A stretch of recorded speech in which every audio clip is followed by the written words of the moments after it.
everyone. Thank you for the introduction, Seamus, Joanne, Insurance. Thanks for everything you guys do. But mostly thank you all for coming out here today. This is really what politics should be all about, which is a conversation amongst citizens about the big issues we're facing and about how we feel we should be prioritizing those issues. What's going on in our communities, what's coming at us in the years and decades ahead of us, what kind of tools we're putting in place to resolve those issues. You know, a lot of politics these days gets signaled down to sort of sound bites. Can it fit on a bumper sticker? Can it fit in a tweet? Can it fit in a TikTok video? Whereas complex problems require complex solutions. And they require us to actually talk about where we're going and try and understand diverse perspectives and lean in on how to best articulate our core values that just about all of us as Canadians share into the best set of priorities, programs, policies that are true to those values and that approach. Now, in an incredibly diverse country like Canada, which is one of the places in the world that does diversity better than just about anywhere else, I just don't mean ethnic or cultural diversity. I mean diversities of geography, of perspectives, of beliefs, of language, of stories, of experiences. It's always going to be easy to find fault lines. It's always going to be easy to highlight differences between one group and the other, or one individual and another. But when we take a step back, and when we really look at the challenges we're facing, it becomes very clear that the things that unite us, the things where we agree, are always so much stronger than the areas where we differ. And most of the disagreements we have are on the best ways to reach that goal we can all believe in, which is a good future where everyone has an opportunity to contribute to their community, where we're hoping to build a better life for our kids than we were given ourselves from our parents. A country of peace, of prosperity, a world of more stability. Everyone wants those kinds of things. What is the exact mix of policies and choices we have to make as communities, as a society to get there? Well, that's the work of politics, of how we choose to organize ourselves, of who we choose to serve us in our communities and to be our voice in Parliament or in government. And so much of those conversations have come down to identity issues or partisan issues of, well, I'm not with you, I'm with them, or I'm with them and not with you. And branding issues, rather than actually digging into how to solve these challenges we're facing. And I know we have a lot of different folks here from different places, but for high school students, as you're heading off to university, you have the great opportunity that you are naturally long-term thinkers. When you imagine what the world's going to look like, when you're an adult, when you start your families, when you well through your careers, you're open to it being very, very different than what it is right now. I mean, for people who are in the middle of their careers, people who've got a mortgage to pay and orthodontics bills to cover and all those things, when we think of the long term, you think of it as an incremental extension of the short term. Whereas young people, you guys are willing to imagine big leaps in the future, transformations of our society, figuring out climate change, changing the way we do things, making a fairer, better place with real courage and boldness in how we tackle things. It's really important that you be involved right now in the conversations we're having about the way the world is going. At the same time, I want to thank the Clarenville and area Chamber of Commerce and 3 other chambers of commerce from around this riding who are here. And as business owners and as folks who are contributing to the opportunities that these young people are going to have in the coming years and decades in this area, you're very much focused on building that strong base right now that will provide the stability and the opportunity into the future. So there's 2 groups that have very different perspectives on what they want out of the world right now. But the more we can come together in conversations about how we're going to solve these challenges and understand each other's perspectives and discover that we're not that far off and that we all have useful contributions to the best possible way to solve these things, well, then we're having real conversations that are going to bring us to where we need to be. Because the challenge of Canada has always been the extraordinary diversity of this country means there's so many different factors and perspectives to hold into account. And the challenge with that sometimes is it doesn't feel like the kind of cohesion in a country that other places have, where there's a singular identity or a singular language or a singular culture or not much immigration or all those different things. But at the same time, we know, if you've done any studying of biology or environmental ecosystems or what have you, you know that diversity is a source of resilience in systems. When there are multiple different ways of solving the same problems, you have much greater chance of making it through crises and succeeding in complex, difficult situations. That's what we've been able to do here in Canada. And that's what we have to continue to be able to do. That's why, as the world is changing, with mass communications and misinformation and disinformation and social media challenging us all the time, everyone's speaking, nobody's really listening to each other. Taking time to sit back and actually think carefully about where we're going and challenge directly those people who you have charged to steward the country through the next few years is a really important part of our democracy. Because democracy didn't just happen, when you show up at a ballot box, as the young people will, as Canadians almost take for granted sometimes, and put a little X in a box and say, okay, that's democracy, and I can go back to living my life. Democracy requires constant attention, constant support, constant engagement, constant reflection about your role as an active citizen within a community, within a province, within a country, within a world. And the more we understand that our choices and our actions and our statements and our participation isn't just an add-on to our society or to our country, but it's essential for our country to remain what it is and who we are, well, then we stop taking things for granted and we start truly owning the direction that our community and our country and our lives are going to take.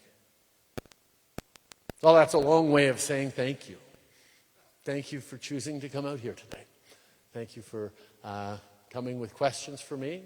And thank you for sharing your perspectives with me. Because for me, being able to hear directly from citizens, not just because it was tough during the pandemic, we couldn't get connected nearly as much as I would have liked, but because fundamentally, in order to be able to serve Canadians as a government, you have to remain connected to them. And I have to be able to hear directly from you. And that's why doing these town halls is probably one of my favorite things in this job. So with that, thank you for showing up. And we'll start with questions. And I'll start here, and then we'll just work our way around the room, and we'll see how many questions we can get to. Does anyone have a question for me here? Yes, here, right in the back. Is there a mic? There we go. Sure. Stand up. Prime What's your Minister, for the future of Ukraine. What's your name? Dominic. Dominic? Yes, Dominic. Dominic, sir. Thank you, Dominic. Go ahead. You're welcome. For the future of Ukraine and Canada's future together, where do you see that going? Providing care packages and helping immigrants and stuff like that from Ukraine. That's a great question. I think the first thing to understand, and I get this question from a few people every now and then, yes, it's a bad thing that Ukraine's getting invaded by Russia, but it's a long way away. What does it really have to do with us? And the first part of it is, Canada has a deep history with Ukraine. Ukrainians came over 100 years ago to help settle our prairies, and there are Ukrainian Canadians in the millions across our country. And that matters to us, therefore. But more than that, they are a free and independent democracy that got invaded by its neighbor for totally illegal and unjustified reasons. And as a country that likes to think of itself as, one of the good guys, we should be standing up for people who get invaded by their neighbors. When Russia chose to violate the UN Charter, when it chose to overturn 70, 80 years of international peace and stability since the World War II, that has consequences. So we're supporting Ukraine because they're fighting the good fight in protecting their language, their sovereignty, their land. But more than that, as Russia decided to invade Ukraine, it was trying to rewrite the rules of the international order and return to a time where might makes right. Where if you have a bigger army than your neighbor, you can redraw lines on the map. Now, we had thought, as a world, we'd successfully put that time behind us. But right now, I can tell you there are authoritarian countries all around the world watching very closely to see what Russia is doing and see whether or not Russia is successful in its totally illegal invasion of Ukraine, in its desire to prevent Ukrainians from being able to decide what their future will be and what will look like. And that's why Canada and our allies are stepping up so firmly around Ukraine. Because it's not just about whether or not Ukraine gets to continue to be an independent country. It's about whether or not the rules that have bound together the world and created so much peace and stability and prosperity for us all will continue to hold into the future. In the sense as if we do not stand up now and defend Ukraine, then we're not actually defending the fundamental principles that we have created a very peaceful and successful world on. Not to mean we're all perfect now. There's still conflicts and challenges around the world. But it is a hell of a lot better than it was 70 plus years ago. And the world is shifting in its polarization, in its centers of power and authoritarian governments. And now is the time for all of us who appreciate the freedom to choose your own path, the freedom to live in a democracy, the freedom to be prosperous in the ways that democracy has led to stand up and say we're willing to fight for it. And we will. So yes, we're going to be there to help Ukraine by welcoming people here while they're having that fight go home. And maybe they'll stay, maybe they'll go home. We're going to continue to contribute with weapons, contribute humanitarian aid, contribute financial aid. We will be there with them and for them with as much as it takes for as long as it takes because it's the right thing to do. Thank you, Dominic. Another question from this section. Yeah, go ahead, sir. There we go. Good afternoon. So my name is Michael Spurl. I'm here with these fantastic students from Clarenville High, who I can say are very excited today. And I'd be remiss if I didn't ask if we could have a picture at the end, because I know they really want one. But I would, as a former teacher, maybe you could give some advice to our students how to be successful. First of all, there's no such thing as a former teacher. And I often reflect on that a good teacher isn't someone who has all the answers and gives them out to their students. Good teacher is someone who's focused on empowering their students to be able to help them figure out the answers and to figure out their own path and their own way. And certainly that's the way I see being a good politician, a good leader. My job is to empower citizens, create the conditions for them to be successful, to find their path, to create the kind of community and country that we need. So I continue to think of myself every day as a teacher, not because I have answers, but because I feel part of my job is that guide on the side, that building the success collectively together by bringing out the best in everyone. That's what a good politician is supposed to be. Lessons for success for students. I think the biggest lesson that I got was from my parents and from some great teachers I had that showed me that we actually, as human beings, as social animals, don't define our own success by how much we get. And that seems to be the rules of the road, you know. You get, or the rules of the game that we're living in. If you get enough Instagram followers, if you get a nice car, if you get enough money, if you get a good job with a great salary, well then you must be successful. But the world is filled with people who've accumulated all that stuff and who are absolutely miserable. Because yes, having money, having material goods, having influence or fame, they can be indicators of a value you have. But they are not the value itself. We are social animals. You go back 200,000 years in the current incarnations of Homo sapiens. We were genetically identical to when we were living in small groups in caves and tribes. And the value of an individual was how much they mattered to their tribe.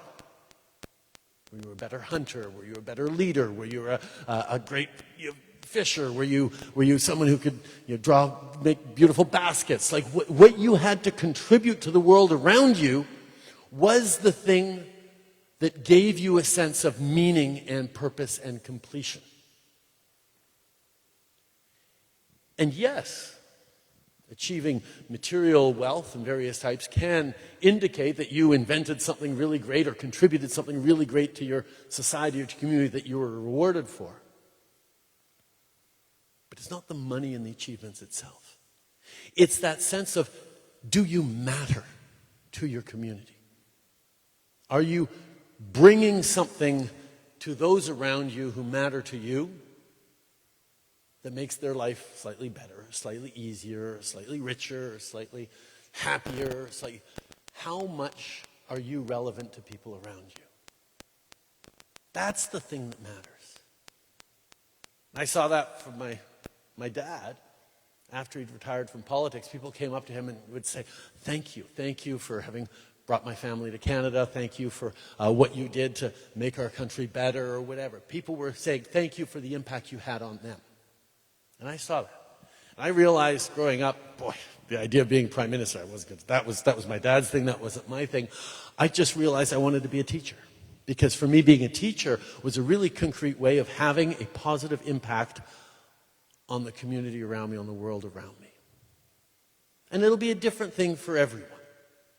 But if the challenge you place to yourself as you figure out what your path ahead of you is, if the question you ask yourselves is, how can I have the best impact on the community around you? Well, how can I employ what I'm best at, or my strengths, and have them make an impact in the world around you? Then you won't go wrong. If that's the question that drives you, how can I make the biggest difference and positive change? Then you'll be successful. But it's hard in this life to not get distracted by everything else that is supposedly a marker of success that sometimes ends up a lot emptier than you expected it to be. So whatever it is your path, figure out how you can work hard to contribute to the world around you, and the rest should be able to come. Thank you for your question, Michael. What a question from this section here. Yeah, you in the black sweatshirt. Is on? Yeah, all right. Good afternoon, sir. What's your name? Ryan. Ryan Smith. What are some things that you feel can be done to help with the shortage of nurses and doctors at the municipal, provincial, and national level? Because as someone with multiple family members who work in that system, I know that there is a very large need for more people, and they are trying to figure out how to supply that without impacting the quality of the people who are working there. So what are some things you feel could be done? Oh, no, great question, Brian. And it's a question that people are struggling with right across the country right now. I mean, the pandemic, we were celebrating our healthcare heroes who were going into work and putting their families at risk to keep our most vulnerable safe, even at the back before we had vaccines. And they were heroes, and we were applauding them and banging pots and pans for them and understanding just how important it was to support our frontline workers. And it hasn't let up at all over these past 3 years. Indeed, it's getting harder in some ways because more people deciding, okay, they had enough and they're retiring and they're going to find a different job. And the ones that are remaining are getting stretched thinner and thinner. And just about anyone who gets into the medical profession at any level is doing it because they want to have an impact. They want to care and offer people the best kind of care possible. And when you find yourself too exhausted to be able to give every patient all the attention and the support, whether you're a personal support worker or a registered nurse or what have you, it goes at the core of, well, you got into this business to help people, and now you're just unable to because of the context around. So yes, there is a huge amount of pressure to bring along relief, to properly support our medical professionals, to give them a break, to give them reinforcements. And that's actually one of the things you may have heard. We've signed historic agreements, or in the process of negotiating historic agreements for the next 10 years of healthcare in this country. Now, the federal government doesn't deliver healthcare services. That's excellently done by provinces and territories across the country. But the federal government has two important roles. Part of it is to fund it, or fund a big part of it. And the other part is to make sure that the principles of the Canada Health Act are properly met, which means a public universal system that isn't differentiating on your basis to pay for medical services. Because we believe in public health care in this country. But our public system isn't living up to where it should be, so we need improvements. Now, the federal government doesn't get to dictate to provinces how it is they need to deliver health care. But we do have to do a better job making sure that there are improvements in services and results for Canadians. So we're putting forward $200 billion over the next 10 years for health care in exchange for 4 specific things. First one is modernizing our data systems, making sure that on a personal level, if you show up at an emergency room, they're going to be able to access your medical file and find out what kind of tests you got a few weeks ago, find out who your specialists are, find out what might be, have a complete picture of what you're doing. Be able to get prescriptions digitally through the pharmacy so pharmacists don't have to keep reading doctors' chicken scratches.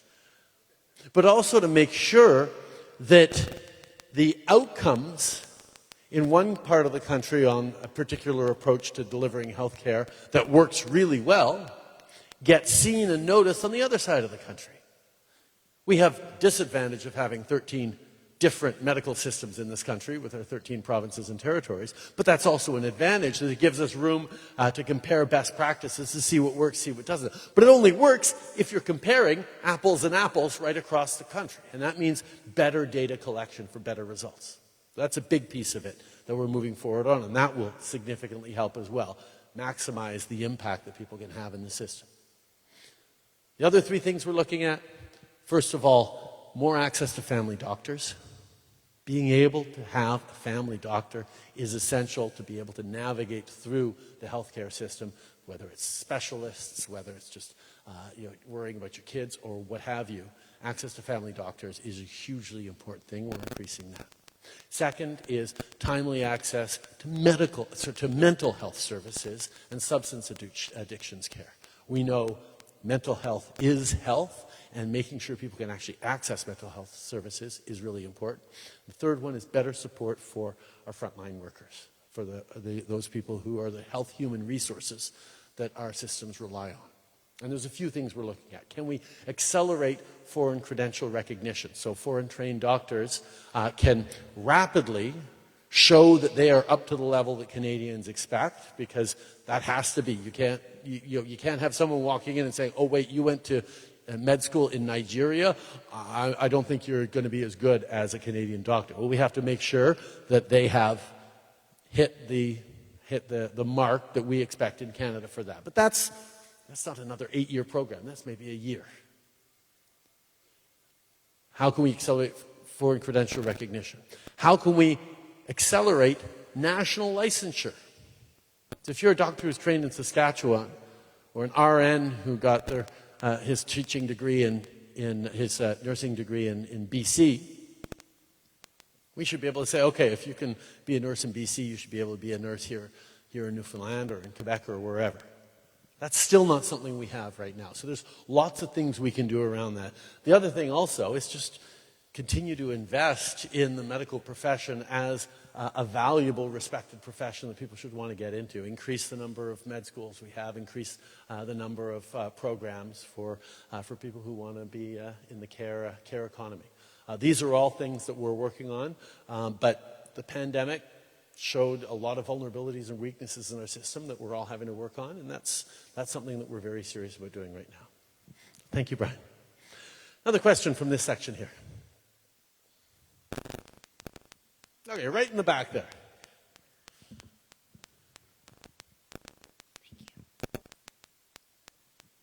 Okay. Hi. Hi there. What's your name? Kristen Davis. Chris. Good to see you. Yes. Sorry. okay. What's your opinion on the Willow project that just got approved to happen over in Alaska? Sorry, the new the oil and gas drilling project that Yes. Biden just approved? Yeah.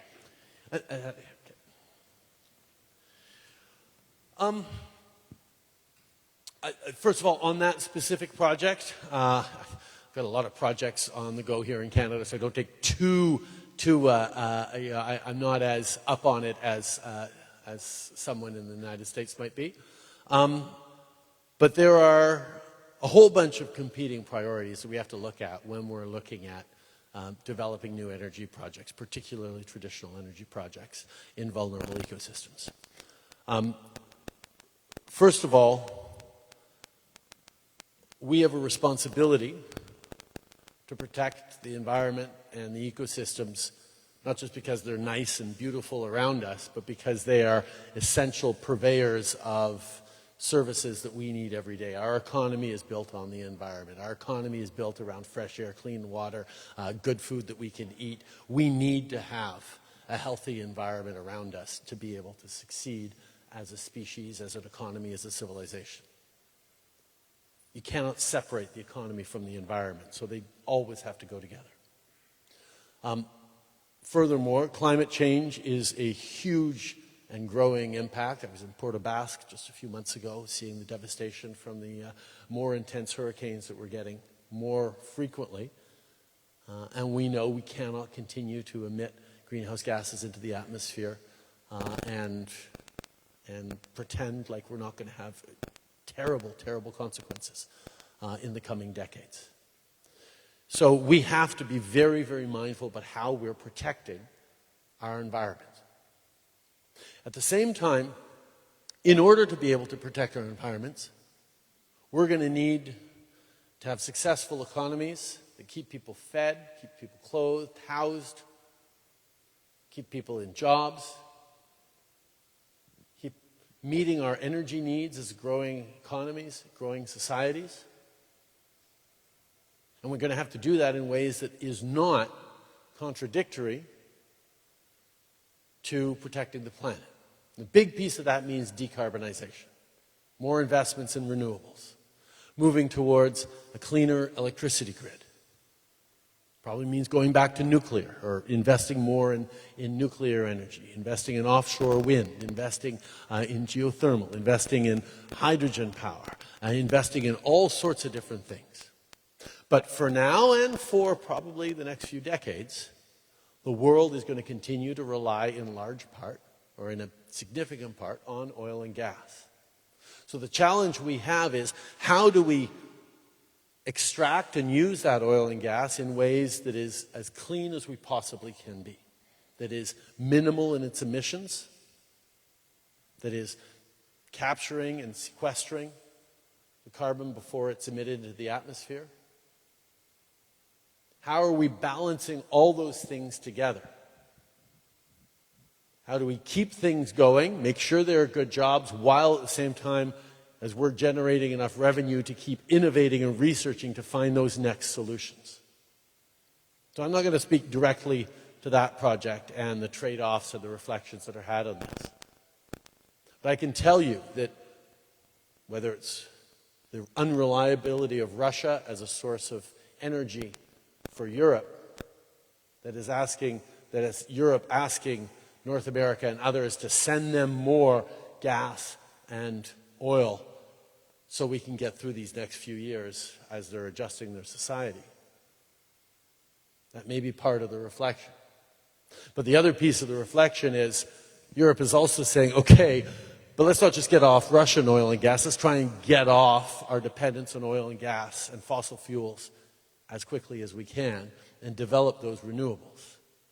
And that's very much where Canada is kicking in, and where a lot of research and some of the direction that President Biden has taken in with the IRA, investing in battery supply chains, investing in renewable solutions and new energy solutions, that is going to be able to meet our challenges. So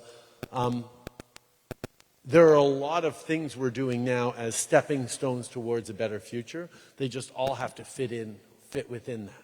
Perfect example of that is the Bay du Nord project that we approved as a federal government just a few months ago. Now, it has been said by a number of people, right, to point out that if we're going to get to net zero by 2050, we probably shouldn't be opening up new areas of exploration for oil and gas. As a general principle, that makes a lot of sense. But as we look at specific projects, can we do projects that are cleaner, that are lower in their emissions, that are better, and that are going to help us transition towards that world? Yes, we can. And that's why we decided to go forward with Bay du Nord. It's never black and white, one side or the other.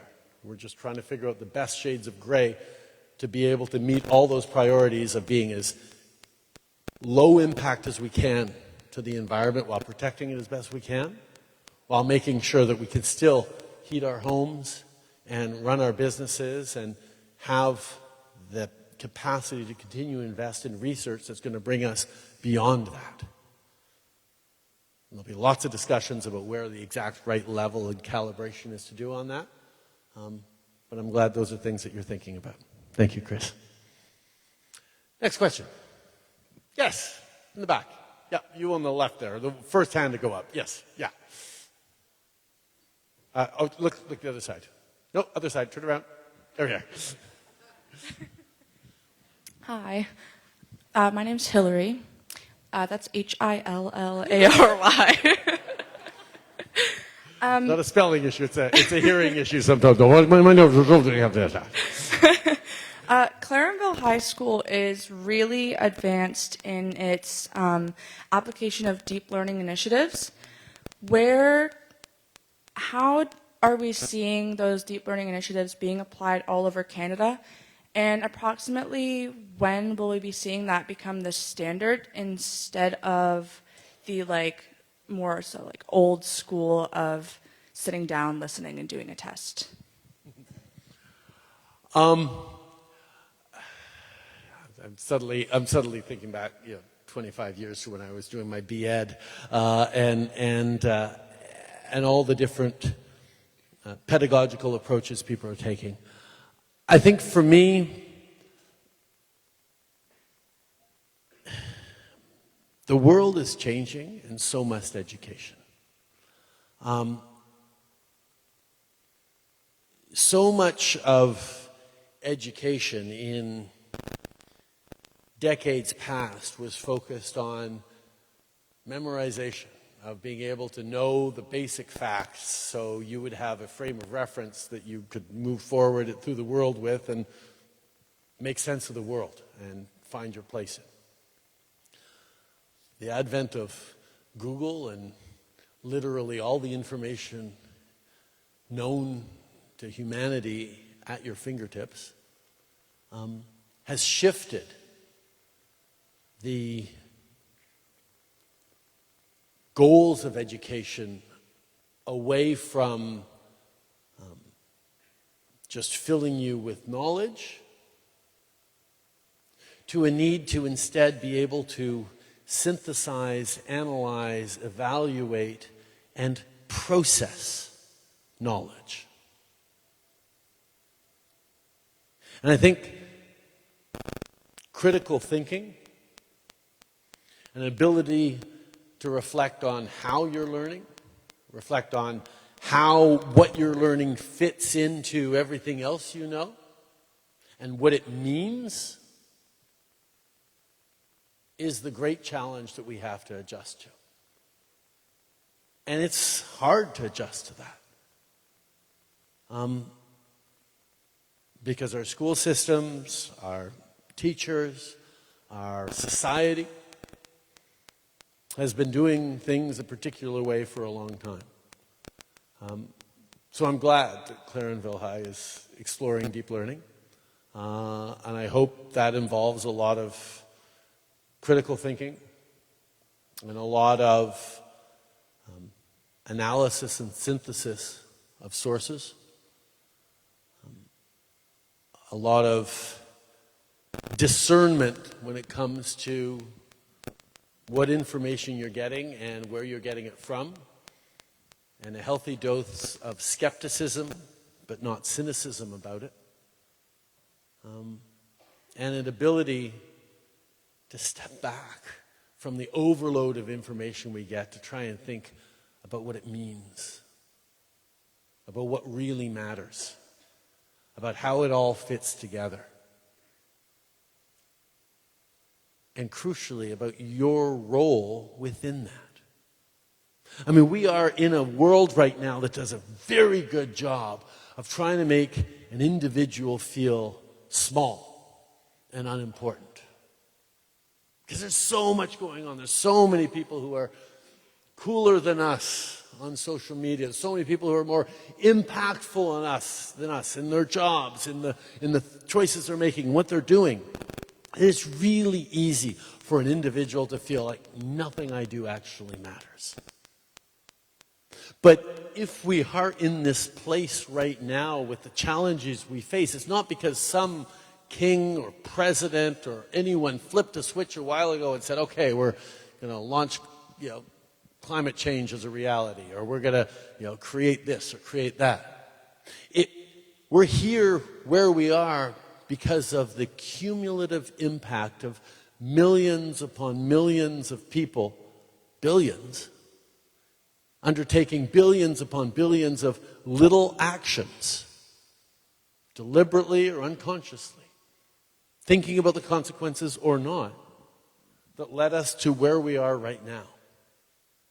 And if we are going to be able to tackle some of those biggest challenges we face, it's not going to be, okay, I'm going to do the right vote and expect someone to fix it.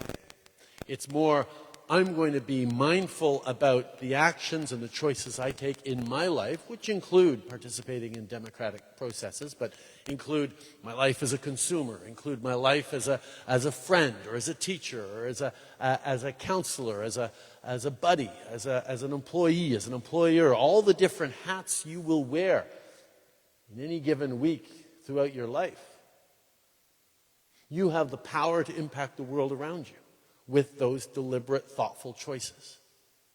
And the more school can prepare you to analyze and think about what it all means in a larger sense than just, yes, the War of 1812. What year was that? Yes, it was in 1812.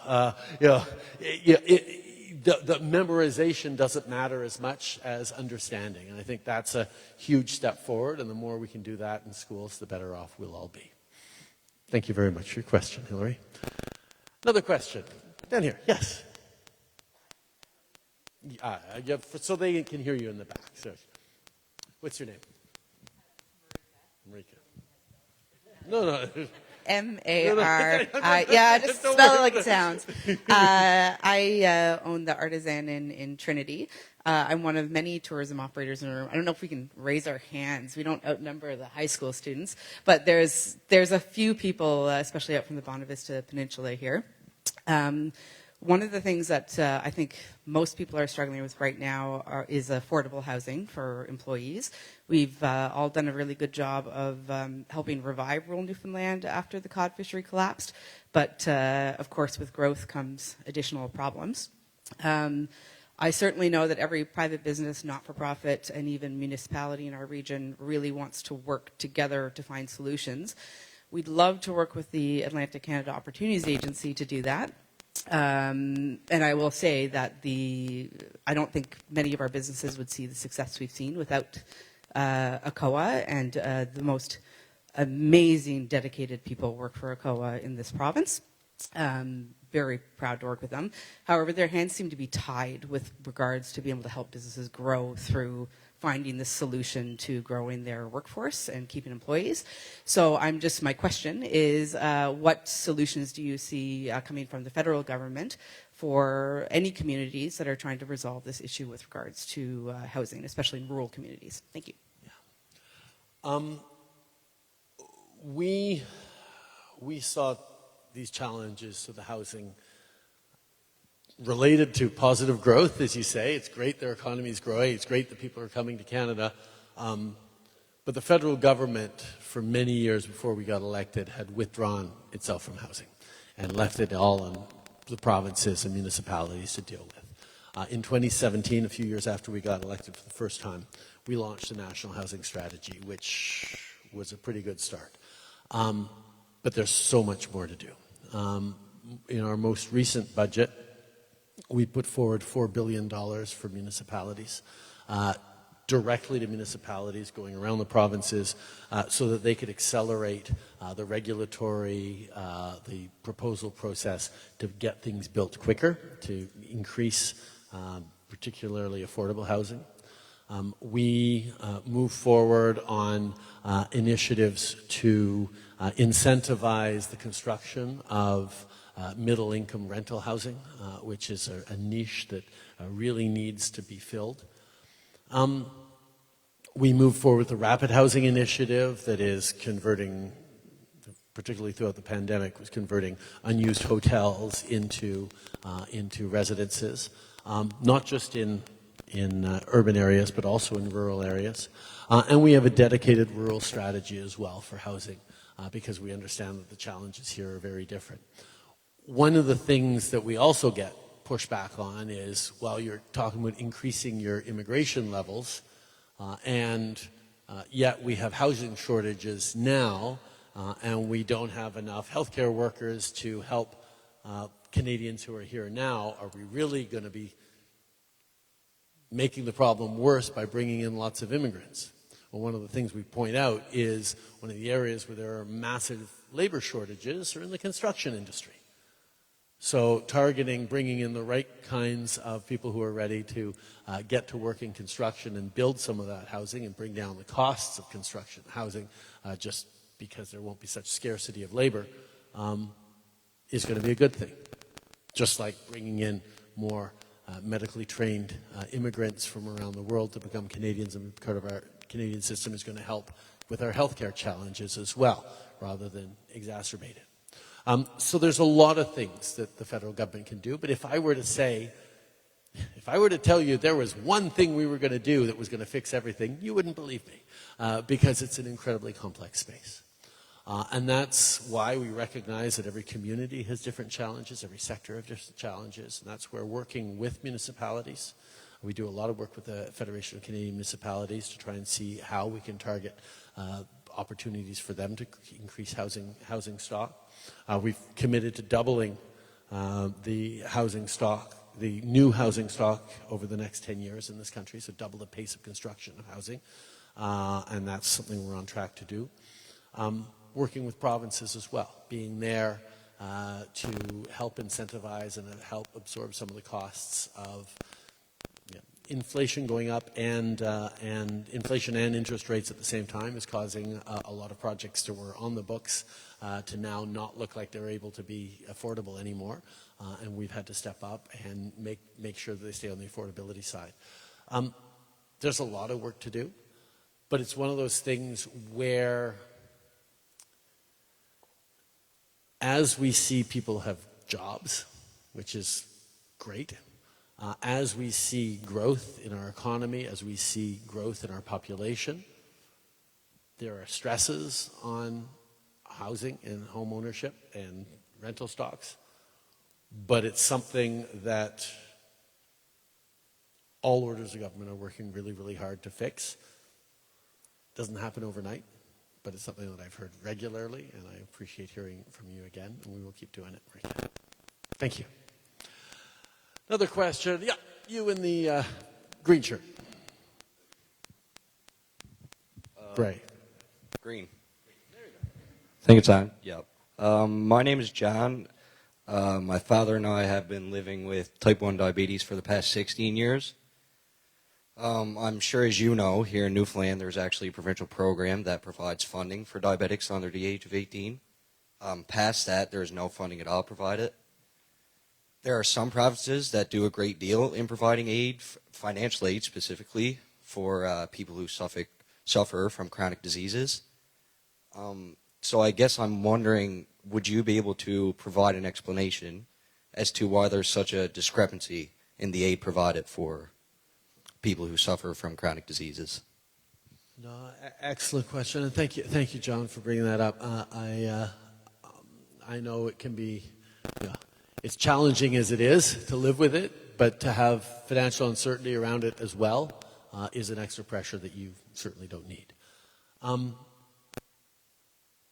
As I mentioned before, there are advantages in having 13 different healthcare systems across this country in our 13 different provinces and territories. But we could do with a slightly greater degree of harmonization. I mean, the stories that are heartbreaking of families who decide to move to an entirely different province because they have a child with a particular rare disease that has better opportunity for certain drugs or treatments in one part of the country than the other. That sort of shouldn't be in Canada. One of the principles of the Canada Health Act is no matter where you live in this country, you need to get access to care. That's one of the principles of Canada around equalization as well, where whether you're in an extremely wealthy, successful province or one that is going through a period of more financial hardship, Canadians should all have the same level of services in general. That's the idea of it. Obviously, it doesn't always work that way. But it also is one of the reasons why we recently moved forward with a high-cost drugs for rare diseases strategy that the federal government's picking up on. And it's obviously not diabetes, but when you have a rare disease that has maybe 6 people in Ontario and 1 person in PEI and maybe 2 in BC, and they're really expensive drugs, healthcare system isn't really well suited provincially to respond to those. And therefore the federal government said, okay, that's a problem that we should step up with Canada-wide. We put forward $500 million to help with those costs of drugs, so to take that off the provincial levels. The other thing we're trying to do is get a standardization across the country on what drugs are covered and what kind of supports are given, so that you don't have those variability across the country. And the challenge is, of course, leveling up and not leveling down as you harmonize. But it's something we're working on. And actually, one of our MPs, Sonia Sidhu, just a couple of years ago, put forward a national strategy on diabetes that has elements of this in it that we're certainly looking at. Again, the federal government doesn't get to force provinces to do one thing or another, but we can certainly create the context and the encouragement for people to do better alignment, so that you will be able to not have this weighing on you as a stress on top of all the other stresses we live through in these particular times. But thanks for bringing that up, John. Excellent. We have a question over from this section here. Here we go. You. Yep. Her. Hello. Well, welcome, Mr. Prime Minister, to our beautiful province. My name is Candace Way. I work with Greek Seafood Newfoundland on the Burin Peninsula. We have currently 104 employees. We are an Atlantic salmon aquaculture program. We have a land-based facility in Marystown and sea cage operations out in Placentia Bay. Of the 104 employees that we currently have, 30% of our employees are under the age of 30, I'm proud to say. And we also have representation from over 8 different countries. So we're quite a diverse complement of employees. We've been in operation since 2020, and like I said, and during that time, a number of our employees that are from away have gotten their PRs or in the process of getting their PRs.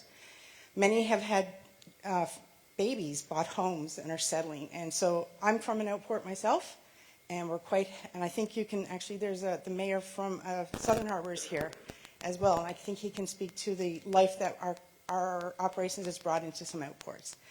I guess my question for you is that we are concerned about the recent announcement on the Discovery Islands out on the West Coast. So I'd like for you to speak to how that would apply to the East Coast, and in particular with regard to the assurances that we can give these 104 employees, which will only grow as we expand, to their job security for the future. Yeah. No, thank you for your question, Candace. I know how important questions around fisheries have always been for Atlantic communities. And I know there's a lot of uncertainty around aquaculture these days. We know that as a source of nutritious, reliable food for Canada, for the world, aquaculture is going to be a key part of the solution. And it needs to be a growing industry. At the same time, we have seen the impact of open net aquaculture, particularly on the West Coast, on wild salmon stocks. There's still a lot of science being done and data being collected on that, but we have to figure out a way to make sure that we're moving forward in ways that is both preserving natural ecosystems and natural fish stocks, and providing we meet needs of a growing world and growing businesses. Yes, go ahead, Candace. I forgot to say that our operations are actually using an all-female sterile Atlantic salmon population. I should have mentioned that. I'm sorry, I forgot. Nope, excellent. And that was actually sort of where I was going without being as specific as that. There are ways of doing agriculture in ways that are much less risky for wild fish stocks. For people who don't know it, it's a complex file I won't get into too much, but there are better practices in some places and by some companies than others. And we need better oversight, we need better standardization, we need better information, data. It's an important growth industry. It's an important economic driver. but it has to be done right. And it's the decision out on the West Coast is a difficult decision, particularly because you have Indigenous communities that are seeing jobs and growth and economic benefits from running these, and you have other Indigenous communities saying they're putting at risk our natural habitats and our natural stocks. And there's a lot of competing pressures that we have to reflect through. All I can tell you is every step of the way we're going to ground ourselves in science, in data, in looking at what the best ways of doing things are, because absolutely we need to continue to provide high quality protein to people. We need to continue to see these good jobs happening. Aquaculture is going to be an important part of our future. We just need to make sure we're getting it right so it's not putting at risk other parts of the ecosystem or things that we're going to regret 20 years from now looking back saying, I wish you'd done this differently or we should have been more careful. But that's why we're, as a government, working so closely with the aquaculture industry, trying to make sure we're getting it right and understanding that the situation on the West Coast is very different from the situation on the East Coast as well. I don't know whether I'm successfully reassuring you on this, but I can reassure you at least that it is an issue we take very, very seriously. I've had many conversations with our Minister of Fisheries about all the competing factors and the difficulty of finding the right path forward in a very complex situation. But anchoring ourselves in evidence, data, and the best science available, and a bit of the precautionary principle as well, is where we need to be. But thank you for that, Candace. Yes. Hello, my name is Emily. I work as a cashier at a local grocery store, and I've heard the discussion with Loblaws recently about the price of groceries and how $25 is $1 of profit for them. But I've seen that $25 is not a lot of groceries these days. And I was wondering how the government is going to take action and lower the prices of groceries to make it affordable for every Canadian. Listen, that is a hugely important question, and one that Canadians are struggling with right across the country.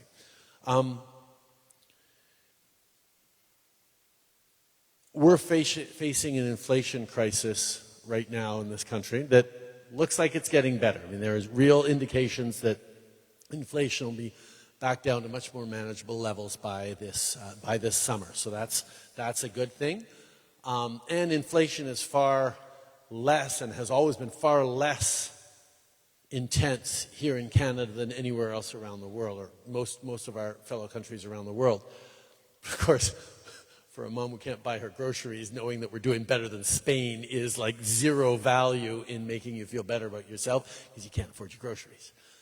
So we can be reassured that we're in a good position, but we need to do better.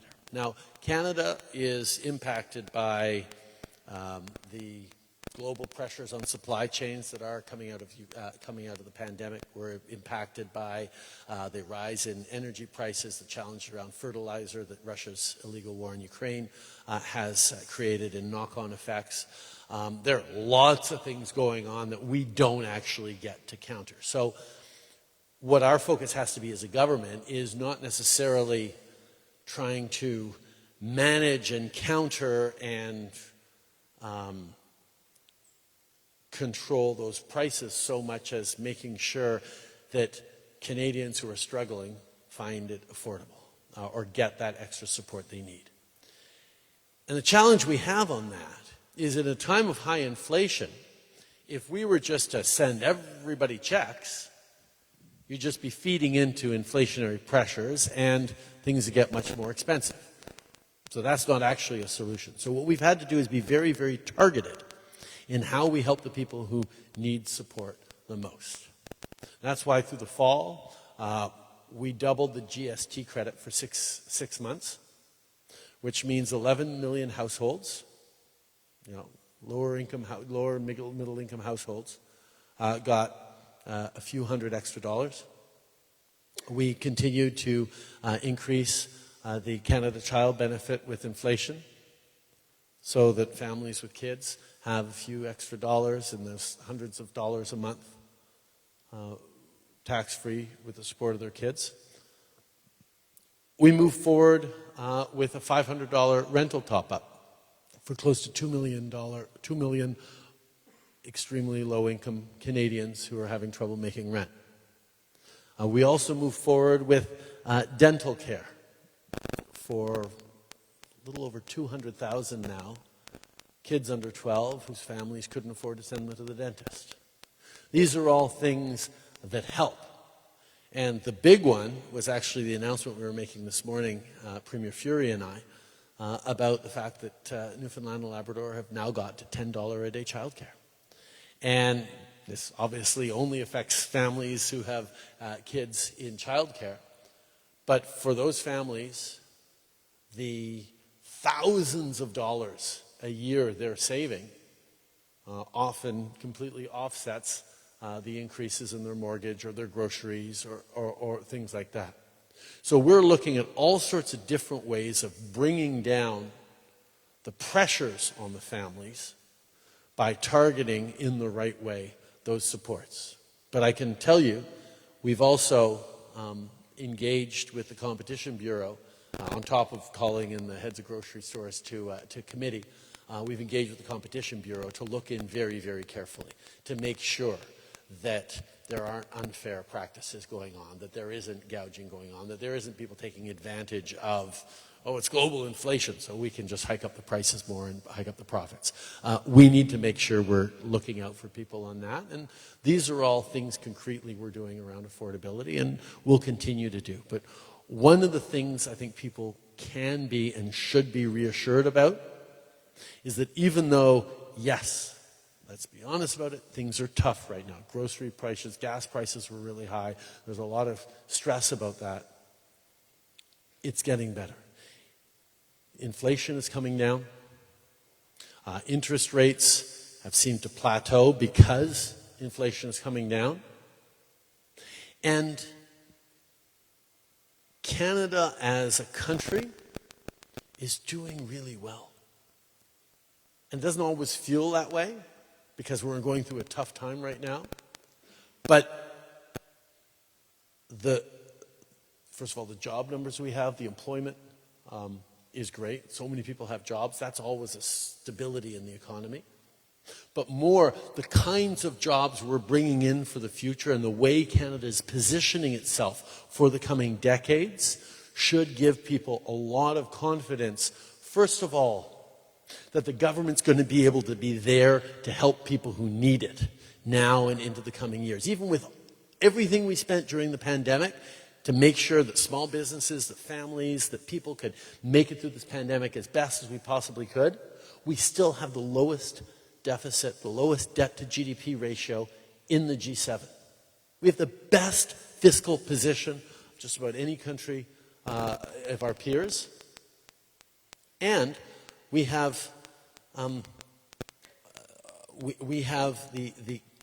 the third largest global economy with a AAA credit rating from those agencies that are designed to determine whether or not a country's fiscal track is sustainable.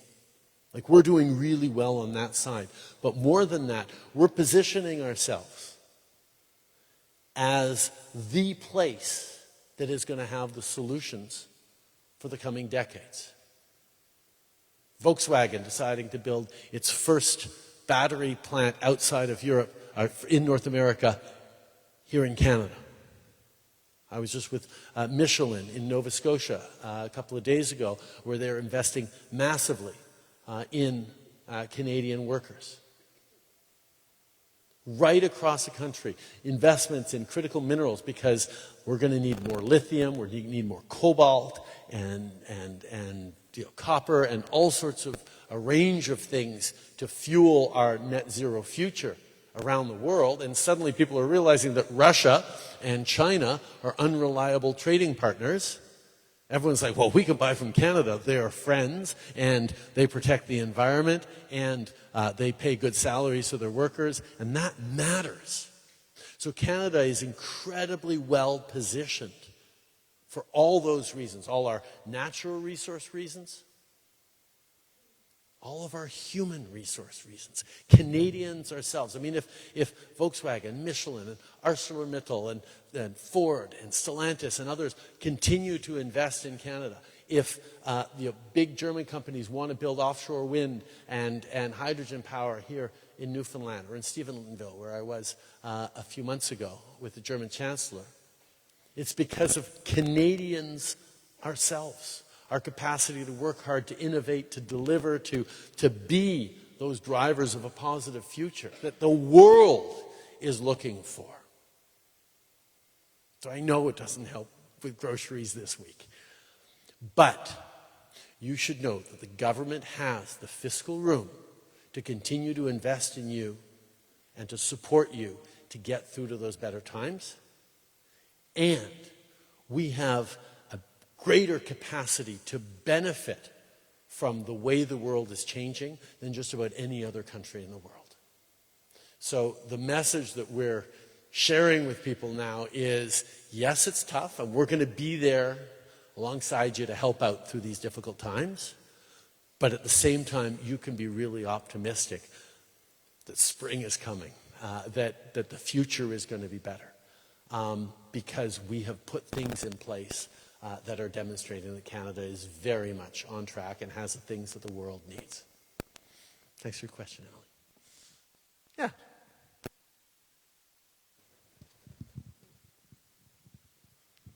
Hi there. My name is Taylor Giovannetti. I'm coming from Burin, Newfoundland. I am here representing Oceanic Relief, but more importantly, I'm here representing 80 jobs. And those 80 jobs are at risk. The cannabis industry in Canada is failing for whatever reason. That doesn't matter right now. What matters is what we're going to do next.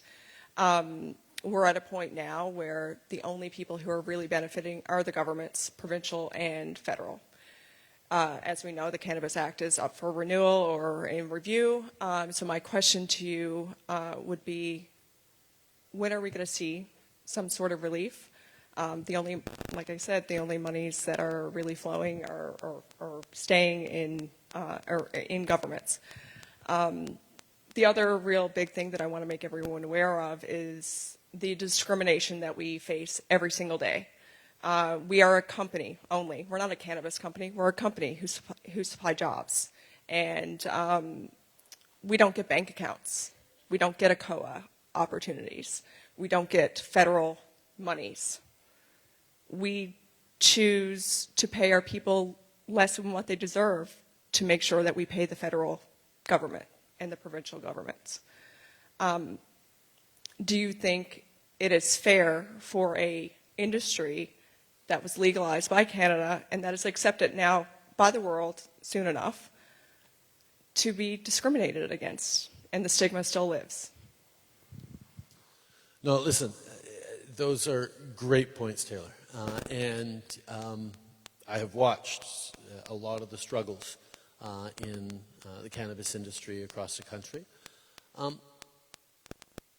I think it's sort of easy to say that 5 years ago there was no industry, that it was fully illegal and the black market took advantage of people and weren't paying any taxes that didn't go towards healthcare systems and benefits for Canadians.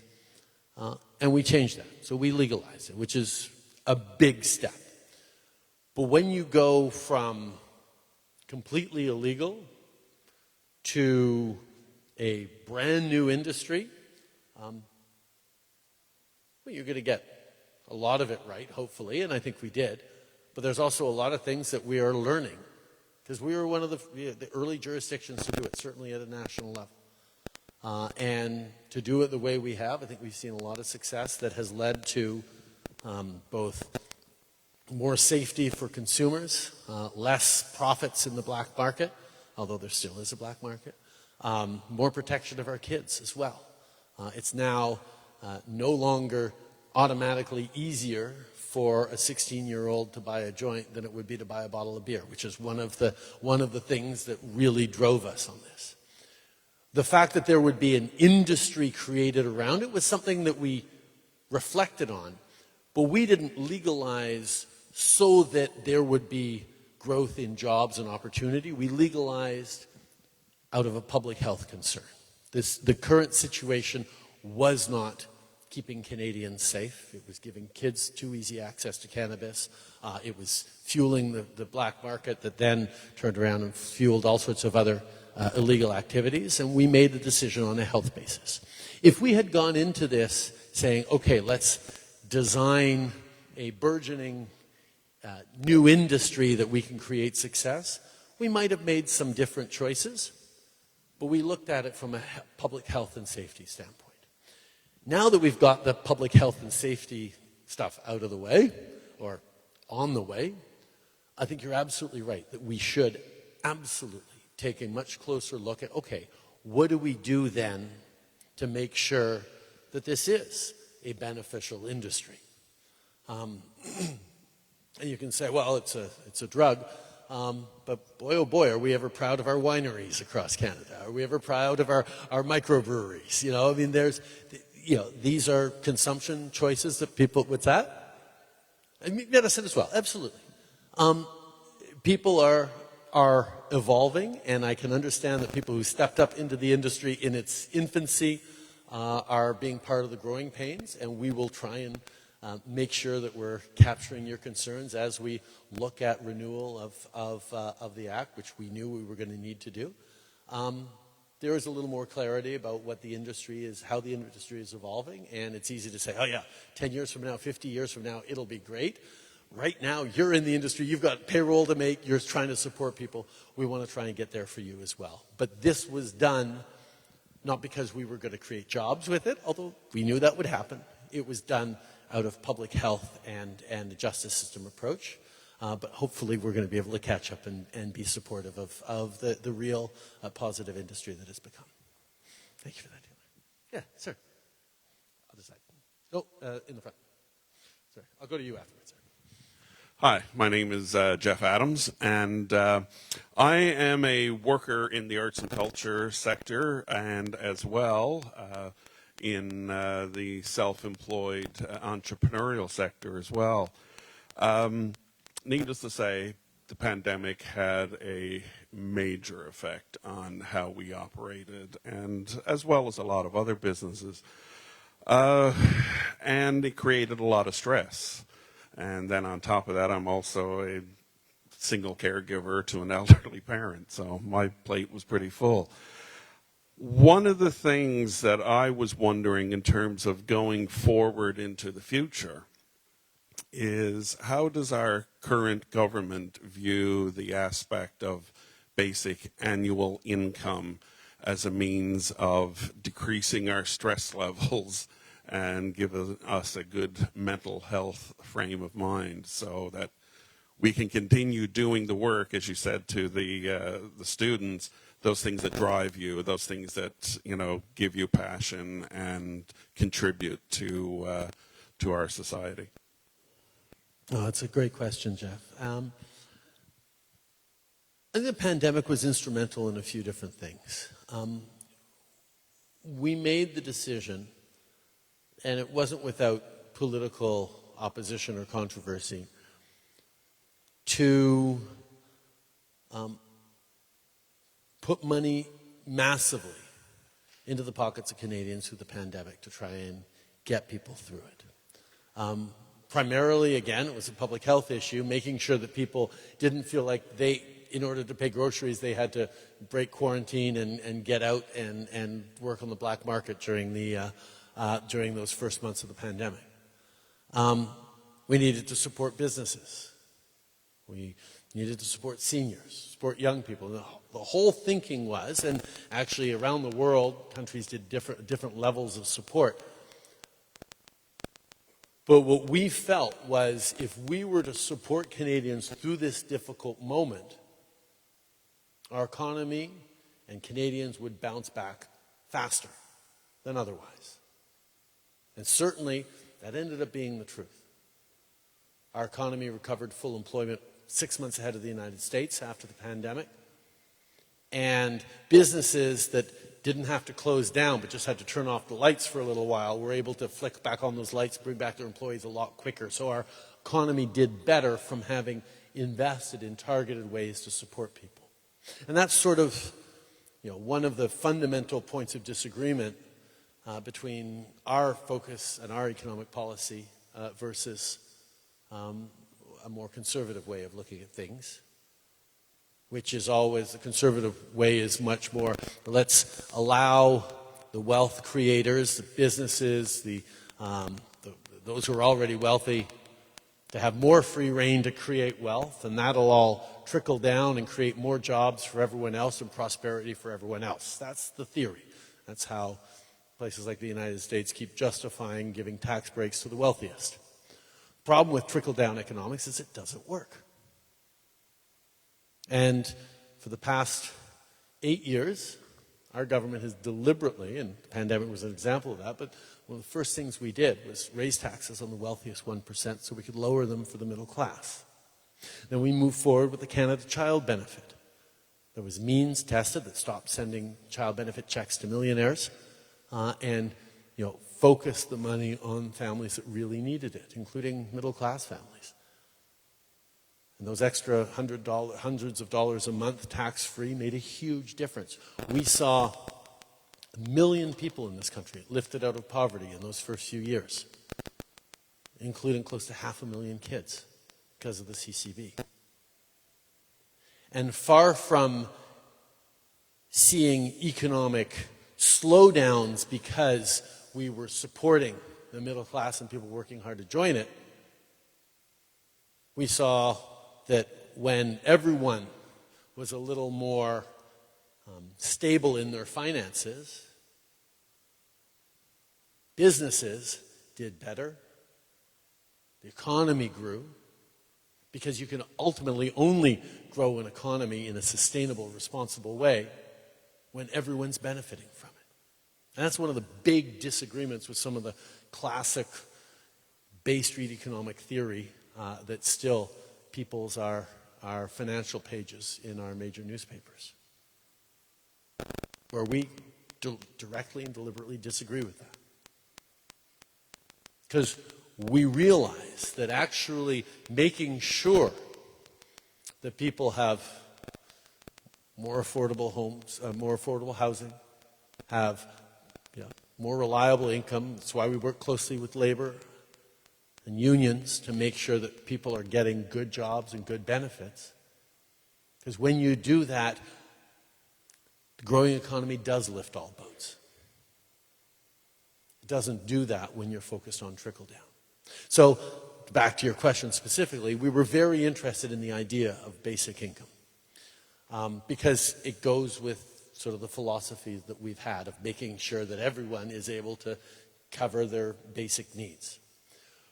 What we found, though, in looking into it, is that it is so difficult to compare and contrast different experiences, different families, different needs, and to distill it down to one number that would be the same across the country, understanding that what you're experiencing as costs here in Clarenville is very different than what people are experiencing in downtown Vancouver, for example.